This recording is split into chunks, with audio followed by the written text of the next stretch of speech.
This is Progress Culture. Our first lesson, without saying it to me, Paul Murphy let me know I didn't know what I was doing. He never said you don't know what you're doing, but it was very clear to me. I went to my gig that night where I was like a leader of the group to go play and do my professional situation, and I was literally ill. I was pale and clammy, and they called me Fabio because my hair was nicer, my skin was tanner, I was a little bit more, a little bit more in shape. And I guess that's what happens when you got to jump off ladders and stuff. But they called me Fabio, and they said, "Fabio, what's wrong with you? Like, you don't look good." And it was because Paul rocked my world. Like, I thought that I knew what I was doing. I'm professional. I got students. I'm making a living. I play up and down the East Coast, and I was sick. And I knew right then the thing maybe that I was ready for, I was open to accept the fact that even though I was in all that, and there were plenty of people that told me how awesome I was, that I was willing to accept that I wasn't, and that I could either say, "No, this guy don't know what he's talking about. I've got all this laid out," or I could say, "This dude knows some stuff that all this and all these other people don't know." So, my first date with Paul, he said, "So you're a real poet?"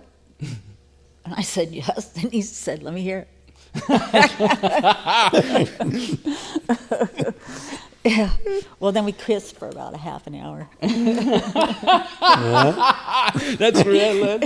Yeah. Man, that's a good line. Yeah, it's. When he told me I'm a real jazz musician. Are you a poet? Oh, when he said those kinds of things to me. Look, man, I still remember we were in the basement of the Garrett Music Academy. So it's a basement. There's no windows, right? And there's there's a drum set, and this is like maybe lesson 2 or 3 or something like that. And so take a solo, and so it started playing, and he shuts out the lights, and all right, he's gonna take a solo. He comes over and he stands in front of the drum set, and he goes, "Play more."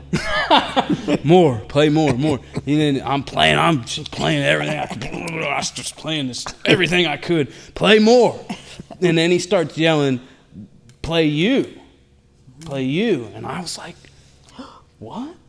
I'm doing everything I can, And it's funny, the impact that had was just like, you don't know what to say, you don't know what to do, except for me, I just practice.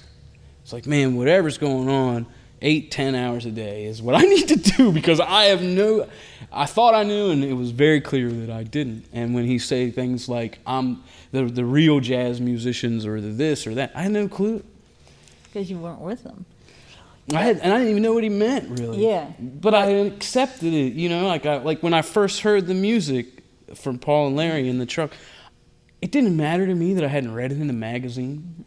It didn't matter that somebody else didn't tell me. Everybody gets down about the self-promotion stuff, and I didn't feel self-promoting, but check my stuff out.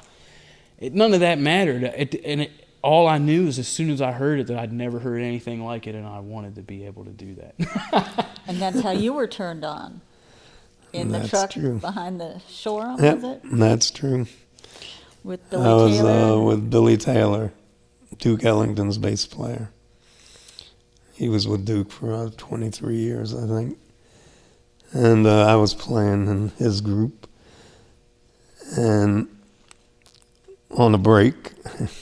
Where you had to go out back. Yes, where we had to go out back and sit in the car. He put in a 8-track. And he said, "You know who this is?" And I said, "No." And he said, "That's Jimmy Lyons and Cecil Taylor." He said, "That's what you play." I said, "Where are they?" He said, "New York." I said, "Should I move to New York now?" He said, "No, you're not ready for New York." He said, "Go out to California." stay there for a year or two, play out there, play what you play. He said, and then make contact with them too. So I went out there and put my own group together and played and played and played, and finally got a break at Keystone Corner from Todd Barkin, and also was introduced to Jimmy and Cecil. They both listened to a cassette that I gave them, and they asked me, when am I moving to New York? I said, I'll be there in 2 weeks. I was there in 2 weeks, living in a car. And very shortly thereafter, I got a gig working for Rashid Ali at Ali's Alley Jazz Club. I was the door and took the money. Rashid was the bartender and owner. And